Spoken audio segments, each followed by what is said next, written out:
Sebagian orang menuduh Islam itu bengis.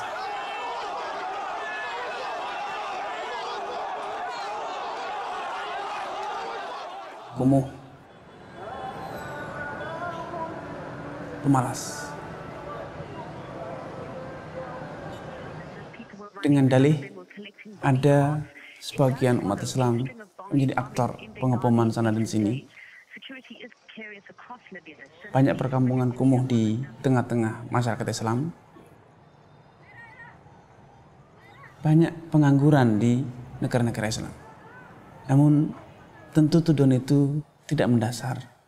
Karena Islam tidaklah bisa diukur dengan sebagian dari umatnya. Terlebih mereka juga belum tentu mencerminkan akan Islam. Karena harus dibedakan antara oknum umat Islam dengan Islam. Islam pasti benar. Karena Islam adalah agama yang Allah turunkan. Bersumberkan dari Al-Quran. Yang Allah Subhanahu wa taala nyatakan, la ya'tihil batil min baini yadayhi wala min khalfihi. Al-Quran tidak ada salahnya, tidak ada cacatnya baik dari arah depan atau arah belakang. Hadis Nabi SAW pun demikian. Allah tegaskan, wa ma yantiqu 'anil hawa in huwa illa wahyun yuha.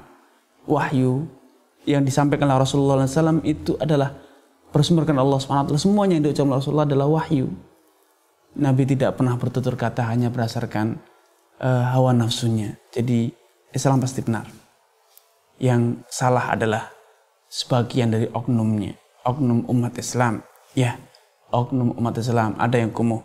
Namun itu tidak mencerminkan Islam. Islam tidak merestui itu. Rasulullah SAW telah menegaskan, Innallah jamil, yuhibbul jamal. Allah itu indah, senang dengan keindahan. Bahkan Rasulullah SAW menegaskan, at-tuhuru syatrul iman. Kesucian itu adalah separuh dari iman. Adakah syariat selain Islam yang mengajarkan kesucian itu separuh dari iman? Hanya Islam yang mengajarkan. Terorisme, Islam juga tidak mengajarkan. Islam mengajarkan kelemah lembutan, bahkan sampai pun dalam menyembelih hewan. Islam mengajarkan agar kita itu lemah lembut dalam menyembelihnya. Rasulullah menegaskan, Innallaha katabal ihsana ala kulli syai'. Allah telah mewajibkan kita itu berbuat baik dalam segala urusan. Sampai pun ketika menyembelih, sembelihlah dengan cara-cara yang baik. Dengan ditajamkan pisau sembelihannya. Jangan dipotong-potong sampai betul-betul sudah mati hewan korbannya, hewan sembelihannya. Islam mengajarkan kelemah lembutan. Bahkan Rasulullah SAW suatu hari menyebutkan bahwa bisa jadi seorang pelacur itu bisa jadi masuk surga berkat dia memberi minum seekor anjing. Sehingga para sahabat bertanya, ya Rasulullah, apakah kita mendapatkan pahala dengan memberi makan, menolong hewan seperti anjing? Rasul menyatakan, wa fi kulli dzati kabidin ratbatin ajrun. Pada setiap hewan yang masih hidup, kalau kita berbuat baik kepadanya, pasti mendatangkan pahala. Yang Allah Subhanahu wa taala nyatakan, inna dina indallah Islam. Islam agama yang benar, satu-satunya agama yang benar adalah agama Islam. Itulah agama yang akan diterima oleh Allah Subhanahu wa taala. Karena Islam itu pasti benar. Namun oknum umat Islam bisa jadi salah. Bisa jadi berbuat melanggar, keluar dari ajaran Islam. Namun andai umat Islam, andai Anda atau siapapun menjalankan Islam seperti yang Allah tegaskan, udkhulu fi silmi kafah.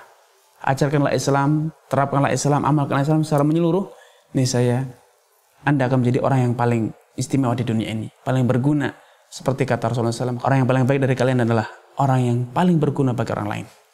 Inilah Islam. Islam rahmatan lil alamin, membawa kerahmatan bagi alam semesta. Islam tidak mengajarkan tindak anarkis, perbuatan kumuh, malas. Islam adalah agama yang sempurna. Jadi bedakan antara Islam sebagai agama dengan perilaku sebagian oknumnya. Pelaku sebagian oknum tidak mencerminkan Islam. Kalau Anda ingin mengenal Islam, tinjaulah Islam dari Al-Quran dan Sunnah, maka Anda akan kenal Islam.